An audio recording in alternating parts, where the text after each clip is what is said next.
My name's Landon Porter. I am also known as the Sales Gorilla, and I am one of the head gorillas with Gorilla Marketing. We teach business owners, coaches, and consultants how to acquire clients without feeling weird and awkward about it. We teach essentially a process where they go find their perfect for them clients, and usually that starts as an ideal client avatar process, and then those ICAs weed themselves out, and the people that end up becoming clients are perfect clients for you. So that's kind of what we do. I was a sales guy for 15 years in 2 different industries. I am a business owner now. I stay home and work at home with my wife, and we've got a couple of teenage kids, a couple of dogs, a couple of cats, and a bunch of chickens. Chickens. Yep. That reminds me. Someone wanted me to ask because we love your dynamic that you and Ash have. So I guess before we go into the ICA, they want to know like what you guys do in your spare time. First of all, you guys are great, but what in the world do you do in your spare time besides your chickens and your cats and your dogs? Right now, there's not a whole lot of spare time. Ash works full time for a direct response marketing firm that also participates in our space. And then she works with me on this full time, and we've got teenage kids. So there's a lot going on, but we're time independent, meaning we can basically work when we want. So a lot of times we will just go do something, take the dogs for a walk, or go on a date, spur of the moment, or whatever. We're also kind of the mindset of work now, pay the price now, so we can pay any price later. Mm-hmm. So we both generally put in between 12 and 16 hours a day. Oh, wow. Yeah. With fortunately, teenagers can make their own food and stuff. Right. Potty trained and the whole 9 yards. That's currently my issue, is having a toddler who just got potty trained and still having to stop and cook dinner. I feel like I could go 16 hours until my husband's like, I haven't seen you all. Yep. He works the 9 to 5 though. Yeah. Our oldest turns 16 next month. So this summer I see building a 4-wheel drive with him and doing camping and go 4-wheeling and stuff like that. So that sounds like so much fun. Yeah. Yeah, especially once the weather gets warmer. Mm-hmm. So you've been doing sales, you said, for 15 years. So you've been able to take in, like, everybody in your group loves that you're taking in this non-salesy, non-sleazy sales strategy. But you used to do cold calling, and now you're saying it's probably mostly not a good idea. Mm-hmm. How did you transfer into that mindset? Sure. So the short of it is I had 2 little kids, and I was working nights, weekends, and holidays in the food industry. I was a chef, and didn't really work. So I ended up selling sports cars, wholesaling sports cars with a longtime family friend. For really, it was 2 summers and a little bit in the winter that was in the middle of that. And then I was hired by one of the guys who bought a car from us to call homeowners. If that gets too loud, let me know. Got the window open because it's nice here. So I ended up in real estate for like 4.5 years, and it was all phone work until you built a referral base, to send you clients. And then the crash was coming, saw that. So got out and I got into business to business finance. That was all cold calling. Here's the deal. If you're a hired salesperson and cold calling is one of the top 2 most effective ways for you specifically as a salesperson to get the job done, then by all means, you need to cold call. Business owners shouldn't waste their time because it's like anything else. It takes a lot of practice and a lot of effort to get decent at the cold calling thing. And you're looking for a needle in a haystack when you're taking your message to somebody else like that. You end up with clients that otherwise you wouldn't choose to have, but you're closing just anybody you can because you need to close them. Mm-hmm. Well, business owners don't have the time to practice that craft enough to get decent at it, let alone good at it. It's just not the most effective way to go about it. And then you end up generally with clients that are not very good because you're closing anybody you can instead of, letting them sort themselves out and being able to tell half of them no, and then the other half, yeah, this will work. Here's how you get started with me. That's a good distinction, because there's another member of your group, which I haven't mentioned, Getting Clients Without Being Salesy on Facebook, who's also in Ben Perry's, and she was saying how afraid she is to cold call now and Ben's like, is it because of Landon? And she's like, yes. But her point was, she is an artist, a local artist who is trying to find like vendors or locations. Mm-hmm. He was making essentially the same distinction, was that some people, there's still the need to cold call. But like you said, for most of us, I mean, even so, I got started with photography and website development. And for a while they were talking about, cold emailing and all that. And I was like, God, I hate doing that. Mm-hmm. And nobody responds. Yep. Everybody looks at it from the wrong perspective. You're going to have to put work in on the front end to get any kind of endeavor going, right? Now that work, that activity could be setting up an online presence and taking the time to understand your ideal client avatar and then formulating your sales message that they'll resonate with, and go find out where they're at traffic-wise and put that message in front of them. And that's your work. Once you've done that activity and it's working, it's done. You just continue to drive traffic to that message. So now you've got an asset, or in most cases, several assets that just perform for you ongoing.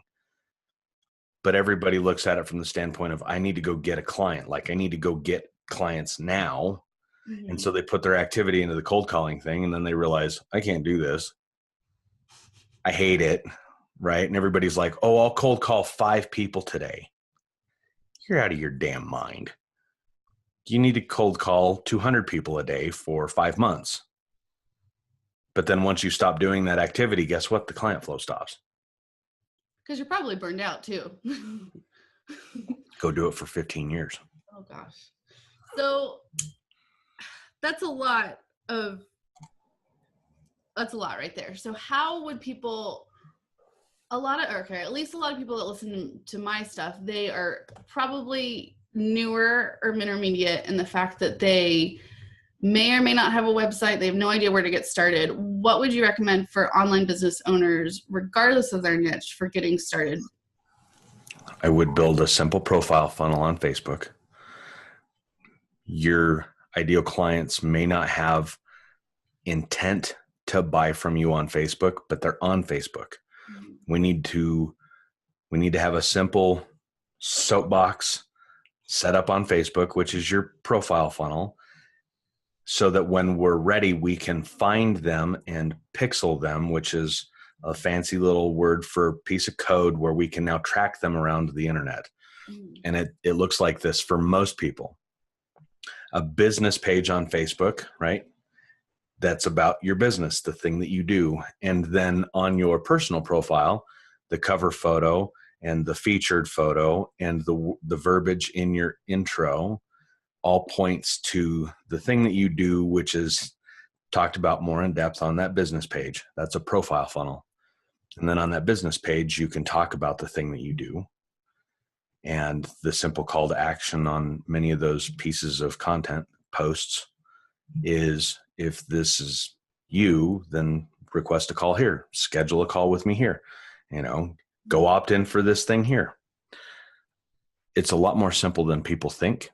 And that's why most people miss it, right? They're thinking it's got to be this big complicated thing, and it's really not. I agree. I'm not social media management and stuff is not my forte, but I always recommend, I was like, if you're not on any other platform, you need to be on Facebook. And even certain niches can get away with not even having a website. They can just start having a fan page. Like, I have a friend who's a baker, and I'm like, just start with a fan page if you don't have an income. So I think that's great. So starting on Facebook, what about people what do you recommend for people to stand out in an industry that's very populated, like real estate or social media management, VAs. What do you think about that? Well, you're your own person, right? Which means that there's nobody else on the planet that's quite like you. And the reality is you probably have either a couple of skill sets or a couple of knowledge bases that are unique to you as it applies to the business that you're talking about. If you combine those things, for example, let's say somebody who is really into organic farming and they're a real estate agent, and the state that they live in has land where people could buy a home and go off grid and become an organic, right? So that makes you unique as a real estate agent. Or if you're a newer real estate agent and you're in your early to late 20s, you're still a pretty young person. If you went and focused on millennials in the downtown areas of wherever you live, now you become a little bit more unique. Leverage your personality to connect with your ideal client instead of trying to figure out who is the best client. Figure out who you want to work with. That's what I would say. I like how you did that. So I went through your ICA workbooks, and I encourage anybody to. And you, for the first time, were focusing on, like, me, or whoever's taking it, and using using our strengths and what we want to work with, who we don't want to work with. And I don't think a lot of people do that. A lot of people don't talk about that. They always talk about, like, well, what does your person look like? But then you aren't getting, like you said, the perfect client, and you're sometimes working harder. What I guess what I'm trying to say is what are major things you feel like people aren't focusing on when they're looking within themselves for a perfect client? Maybe It's like choosing a mate, right? It naturally happens very easily when we just resonate with somebody. We're just naturally attracted to somebody, and they are naturally attracted to us. The conversations and what we can do together and all of those things happen very easily. A business relationship is not a whole lot different than an intimate relationship in that sense. It happens better when we are naturally attracted to each other, which means that we naturally relate to each other, which means that it is more about you than you think. What do you want? What do you like? What will you tolerate? What won't you tolerate? Who is it that you actually want to help with whatever it is that you do? Who do you want to use that superpower to help? I came across that in a very selfish manner. I recognized in my process that I had a bunch of clients that I couldn't stand. I didn't like dealing with them. I didn't like, they were a headache, right? It was like having that girlfriend that, was just always a problem, right? And it occurred to me that, if I want clients that I actually like, I need to, before I let them become a client, I need to determine if I like them or not. Mm-hmm. Right. And so that's the main thing. And it comes down to being honest with yourself enough to say, who do I actually like? Right. And then out of that general, who do I actually like? Who can use my stuff? Oh, okay. And then, you continue down that path. The other piece of it is a lot of people, especially new or intermediate people, think that they need to become an expert at all these different things so they can help their people with all these different things. And that's usually a death sentence to a new business. You need to figure out the one thing that you can do or that you're more passionate about than anything else and become an expert at that. And if you focus on one thing, to become an expert enough to be able to charge for that really is usually just a few months, but you've got to be very, committed and dedicated to mastering that craft. I like that you were talking about that yesterday about the vertical and all Mm-hmm. that stuff. And I've definitely, in my rebrand for the brand creative, I'm like, okay, I'm taking out all the stuff that I may be good at, but it's not what I want to do. and I'm just focusing on 2 things versus all the things. And I've even just feel like a weight off my shoulder focusing on that, because it's like, okay, well, now I'm not going to get those clients. Now I'm going to like really do what I care about and what I'm good at, and I'm going to get better as I'm doing it.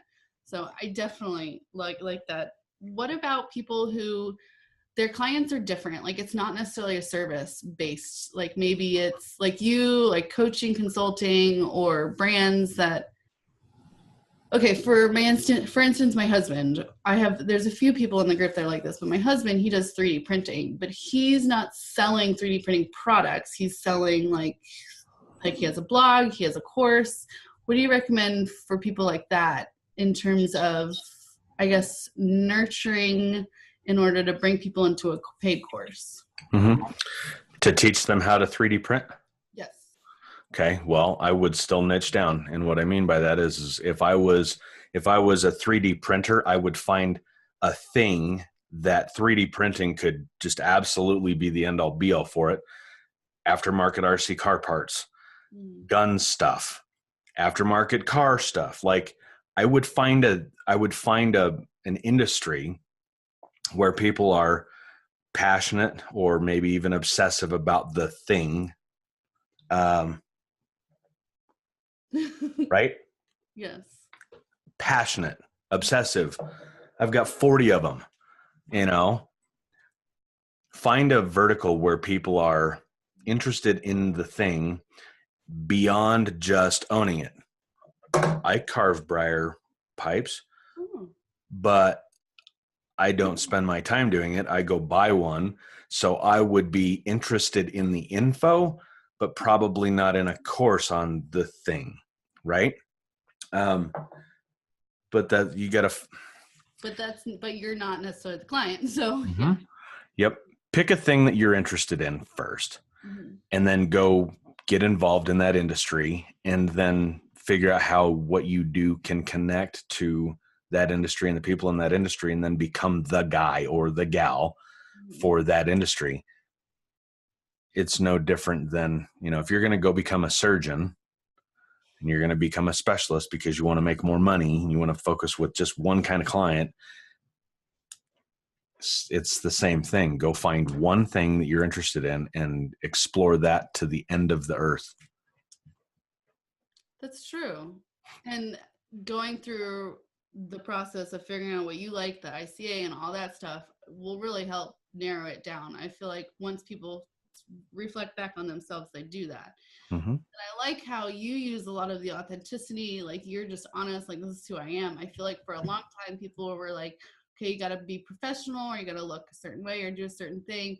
But then, like, I think you were saying recently, if with Bob, your Bob scenario, like 3 months down the road, you have to have a conversation because now you're a different person than what Bob thought you were or whatever. Yep. Yeah. So back to that example about your husband with the 3D printing thing, the fastest way for him to have success is to focus what he does on one ICA. Let's call it people in the aftermarket RC car world, right? He comes up with all the different designs to make all the different things, and he figures out the right products and the right ingredients and all of those things. Well, his message is now focused on one very specific group of people, and so that message is specific to them. Well, if he likes those people, he's not going to run into many issues where people buy his course and come into his world where he's like, this guy's a jerk. It's kind of important when you're dealing with people. Right? I love that you're like enter people's worlds, using the right, I guess, terminology, because some people are turned off by other terminology, which you probably know having a lot of sales experience. Yep. The ultimate message is be yourself and own your weird ass self 100%. And if that means that you're not professional, don't be professional. If that means that that's who you are, then be that. Yeah. But don't put on a mask to try and be something for other people, because that just never works. Yes. And then, like you said, you're probably getting the wrong clients or having an issue with the wrong clients. Okay, so ways, once you have a client, what do you recommend for kind of nurturing that relationship? You're going to have to give me a little bit more info than that. So, okay, maybe not an actual client. So you are really good with the Facebook group and leading people through that funnel. Mm-hmm. What is some of your favorite strategies that you use to keep people in that funnel? Mm-hmm. Yep. Here's what it comes down to: knowing your ideal client avatar better than they know themselves. And here's how that works. If I know what it is that you want that I can provide, the getting client thing, which is why you're in my world, right? Generally, there's 3 to 6 main key topics that are subtopics, right? The big thing is getting clients. But some of the smaller things are, okay, well, do I do cold outreach, or how do I get them to come to me? That's one topic. Another topic is okay, cool, I think I found them, my ICA, that's another topic. And I think I've started to attract them. That's a whole other topic. How do I keep them in my funnel? How do I keep them engaged in my world?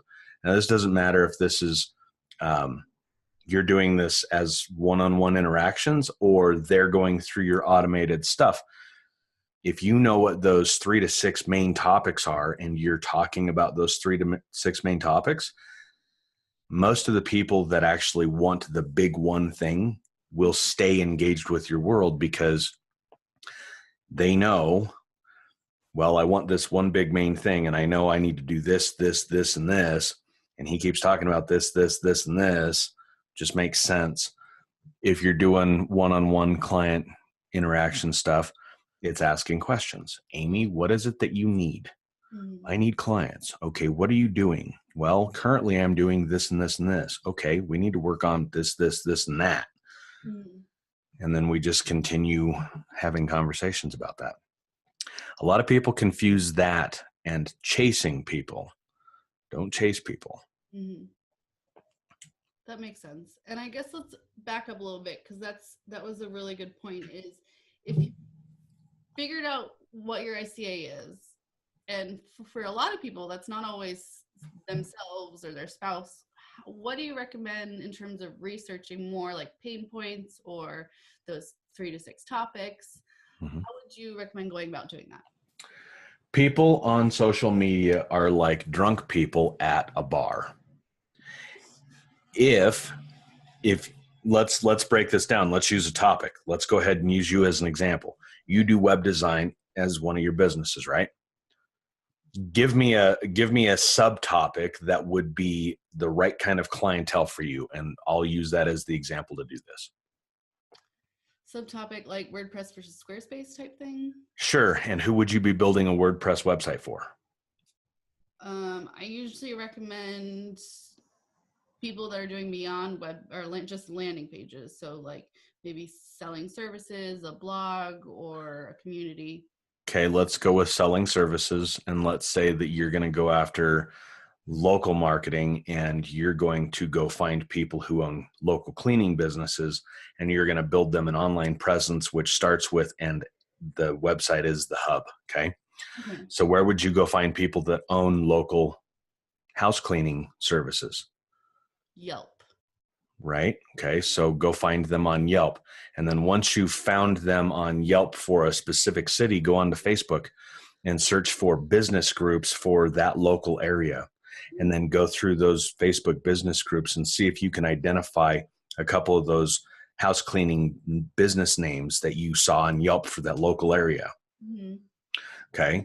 Well, if you find a local business group that's semi-active, that seems like your kind of people, right? You could totally hang out there and they're not too irritating and annoying. They will naturally be asking each other, how do I do this? And what do you do with that? And how do you do with this? And what do you do about that?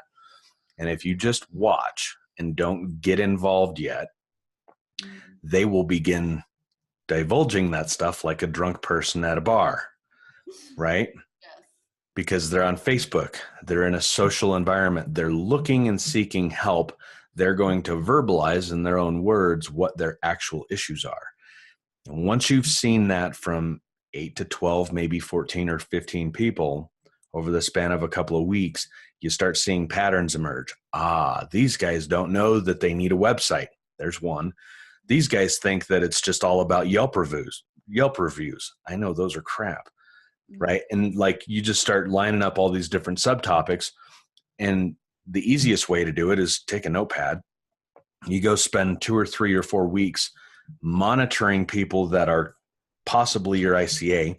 Write down everything. And every time you see that one topic come up again, you put a check mark next to it. And then at the end of the time you're researching these people, you go back and look, okay, everybody thinks that they need Yelp reviews. That's the most common discussed thing. And then the second thing is everybody wonders if they need a website and what that website does. That's the second thing.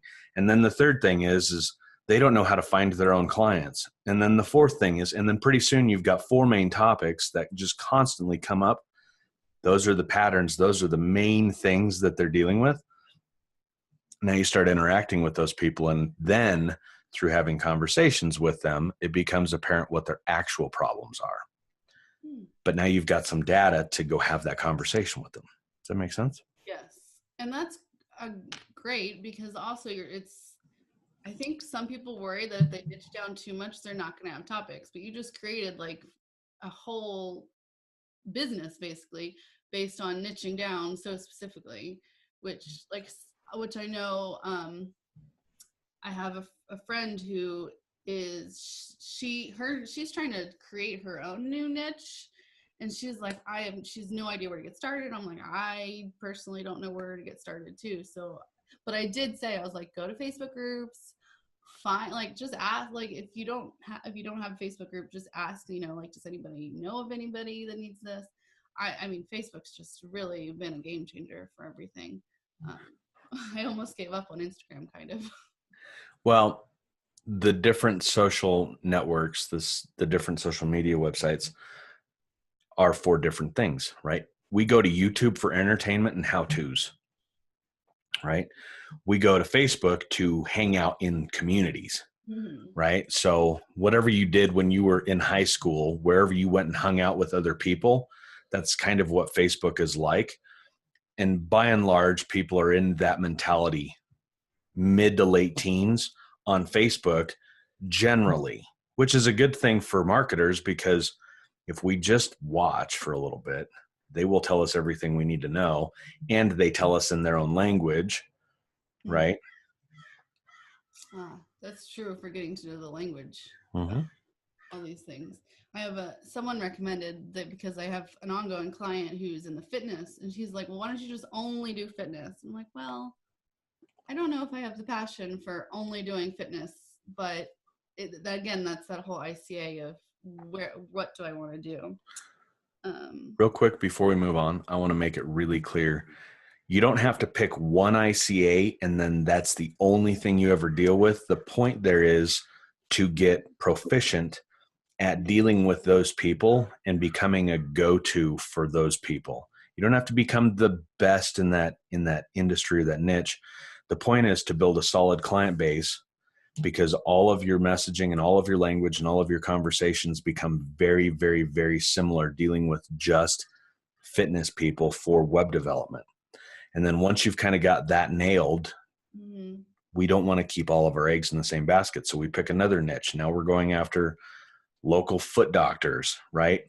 Still physical something, but now we have a different ICA. We can go do something slightly different, but we've got this base of the fitness world that we can kind of stand on dealing with these foot doctors because they're related. And then maybe we go from there to physical therapy places, right? And like you can just continue adding these different ideal client avatars and building your business with these micro niches. It's the fastest way to build a business. I want to mention getting the social proof and the case studies, and you had a point about you haven't had any clients to use yourself as a case study to build the social proof. which I thought was great because I know a lot of people, like, they're just now quitting their 9 to 5s, or, you know, they've been doing it on the side, but they're still trying to be like official now, but they don't know what to do next in order to get the clients. So, okay. But that actually answered one of my last questions.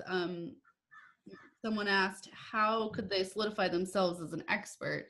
And you were just saying, like, you know, just basically niching all the way down and then just doing the vertical and then moving on from there. It is difficult to become an expert. It is, it's the only path really to have success ultimately, is to become an expert at the thing that you do. How do you become an expert? Lots of practice, right? And the fastest way to get lots of practice is to focus on one specific area, right? If you're going to go learn how to ride a bike as a little kid, you don't today try a tricycle and tomorrow try a 10-speed and the day after that ride a BMX and the day after that try a unicycle. You pick one bike and you go learn how to ride that, right? Most people won't become experts. Most people will become specialists, which is more than good enough to build a mid-6 to low 7-figure business if they will focus and specialize in an area. Okay. So I have someone who's, you know, she started out doing all social media management. Now she's like, but I really have a passion for Facebook group building. Mm-hmm. Well, then just do that. Like, if that's your passion, like, not everybody offers that. Right. Well, and if you've got social media management experience, it's really easy to transition into building Facebook groups for other businesses. And if you're good at that thing, that could be quite the profit center. You know what I mean? I completely agree. I feel like Facebook is just a great way, because building a community around a business or a brand is just amazing, as you know. Yep. So, someone else, they wanted to know more about how you came with, you know, guerrilla marketing, you know, all the 4 of you, and maybe, I think she just wanted to know why the guerrilla. So I was a sales guy, right? And about halfway through my sales career, about 7.5 years into sales, I was selling corporate business to business finance. And I'd been doing that for about 2.5 years. And I had a client whom I managed for 8 or 10 months at the point where the story originates. And they were a giant company, global, in the Fortune 10, single digit Fortune. I mean, they were massive. Every one of us that's ever going to see this video has many, many, many of their products in our homes. Mm-hmm. And a sales idiot on the sales floor, 8 or 10 months previous to this, happened to land this client. Just got lucky and at random, but they didn't have the experience to manage that client. One of the things that I had a skill set in was managing relationships, managing clients like that, and essentially mining those clients for more money for us and more work for us because they needed more than what they thought they did, and on and on and on. I had a 45-minute conversation with this guy, and he was just yelling and screaming at me the entire thing because the sales idiot told them something that was inaccurate, because that was the thing they said, if you can do this, we can do business. And the guy flat out lied to this client, and they came on board. And it wasn't a big thing, but eventually that issue came up, and now there's a fire, right? And I'm looking at if this doesn't go right, if I can't sort this out, there's 20 grand to me annually that's gone. That was a big chunk of my paycheck from just one client. I was managing like 400 clients at the time. Not all of them I made that much money from, but and I got off the phone and I went down, and there was me and one other guy that were hired on the same day that he's still in the industry. That just doesn't happen in that world. And I went down and I opened his door because I needed to blow off some steam. And he turned around. His desk was kind of in the corner of his office. And he turned around to look at me. He was like, feeling awfully gorilla today, aren't you? Because he could tell I was pissed. And I said, yeah. How's the language for your listeners? Is it okay? Well, I'm standing in his office doorway, and I've got the entire sales floor of about 30 people behind me. And I'm like, yeah, these stupid fucking monkeys will say any goddamn thing to land a client, and then we have to deal with it. And then I blurted out the company name, may not be here because of him. And, you know, that was a different guy, but point was, and then it just kind of took off. They were stupid monkeys until they got good enough at the thing to just not be a stupid monkey. And eventually, if they stuck around long enough, they became a gorilla, which meant that they didn't have to act like monkeys, you know, making a bunch of noise and waving their arms and causing a scene. If you've ever been on a sales floor, you know exactly what I'm talking about. And then eventually, when you become really good, you become a silverback gorilla. Well, that just played right into this whole thing. We needed a brand. We needed a mascot. We needed all of this stuff. And when I was kind of talked into teaching the sales thing, one of the people that I was working with at the time was like, well, you know, like if we were going to use something as a brand, what do you think it'd be? And I'd be like, well, you know, and I told her that story and she's like, so you're the sales gorilla. I said, okay, well, Ash has a lot of skill sets because of the other thing that she does that fit right into this. John, our first actual paid member in the course, has a bunch of behind the scenes digital marketing knowledge and experience and tech and all of that. And Mark is a sales guy and a business owner like I am. And the four of us just kind of gravitated together and it just kind of made sense. Wow. So that's how all of this became guerrilla marketing. That's awesome. Mm-hmm. I don't know how many people know that story, but that's a great story. You know what's so funny about this little world of ours is I feel like I tell that story once a week. I feel like everybody is tired of hearing that story, but then I'll talk with somebody that's been around for a month or two or three, and they're like, where did that come from? And I'm like, it's amazing, right? I can go on every day and do a Facebook Live about our course. And if I did that every day for 90 days, there'd still be 60% of the people in the group that have no idea we teach a course.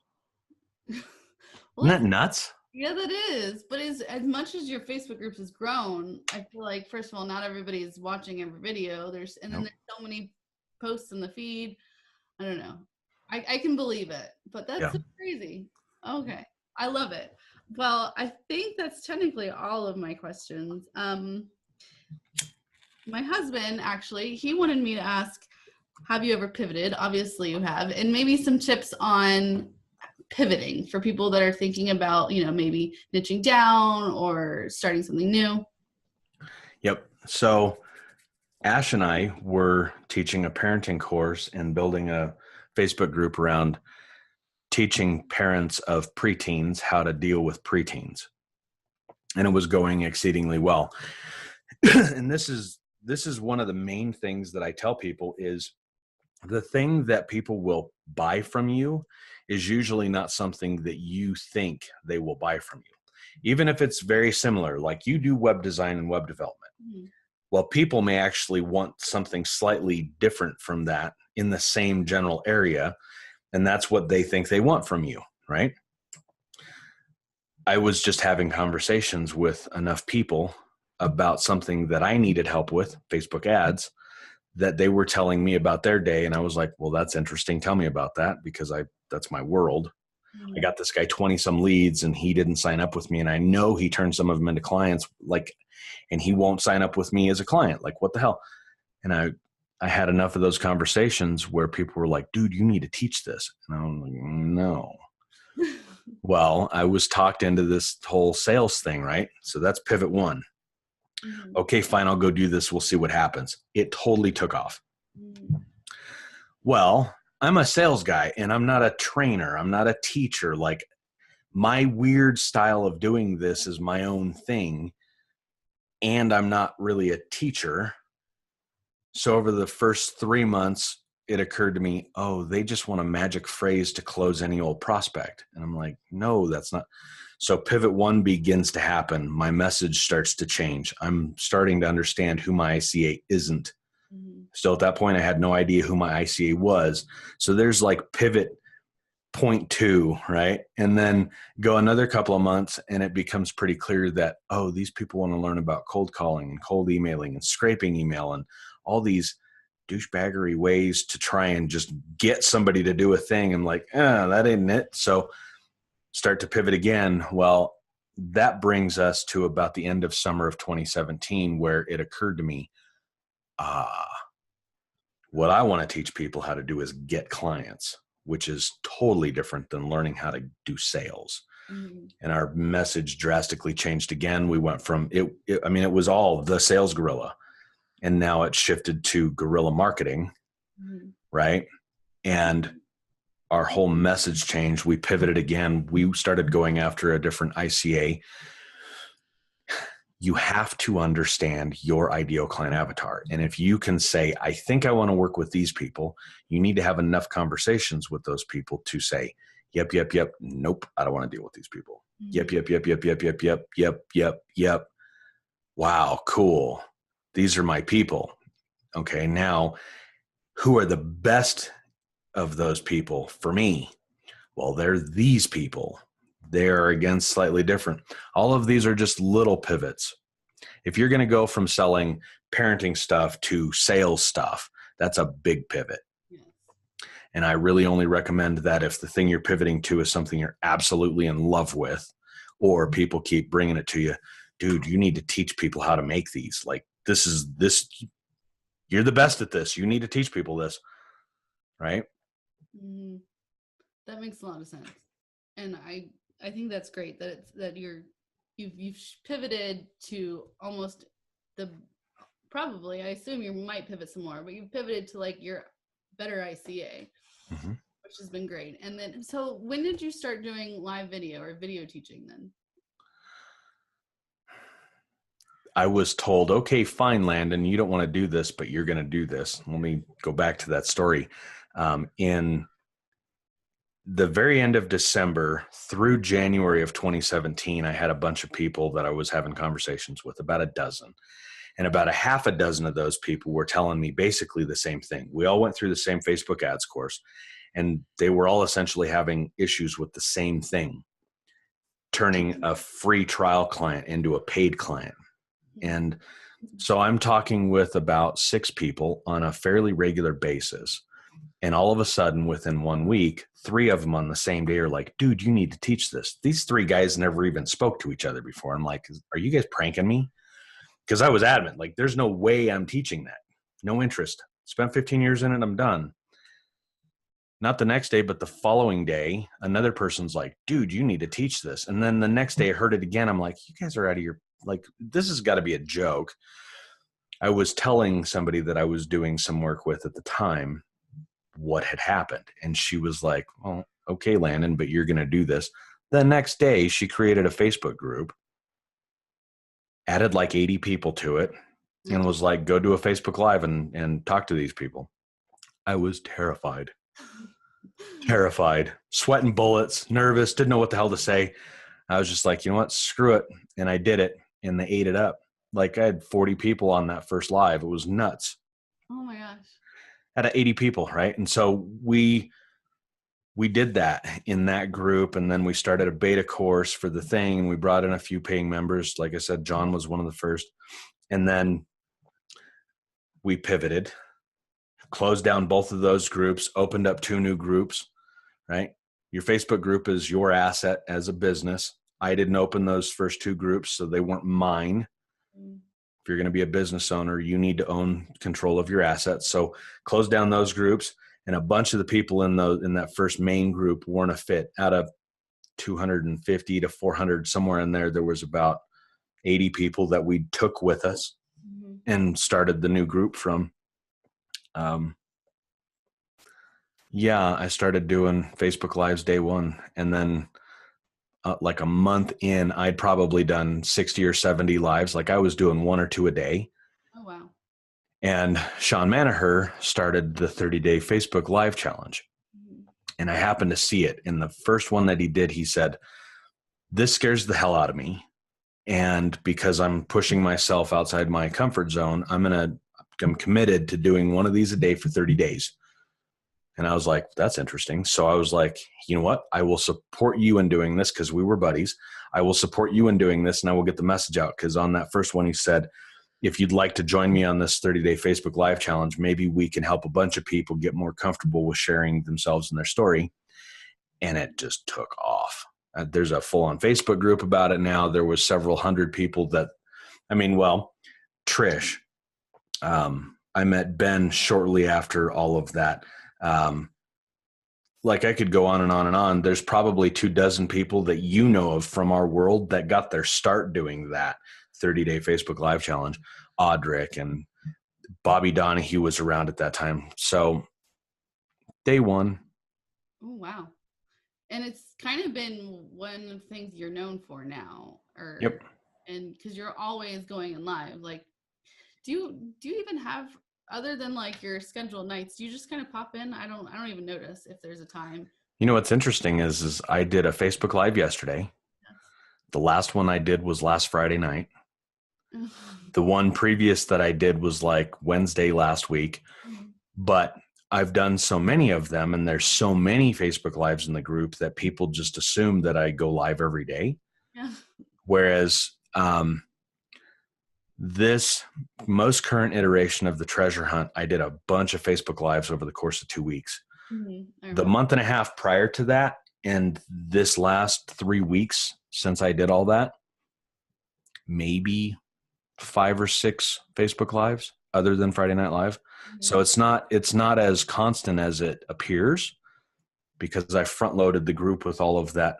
I did all the work. I did all the practice. I built my craft, right? And now I can kind of leverage that as an asset.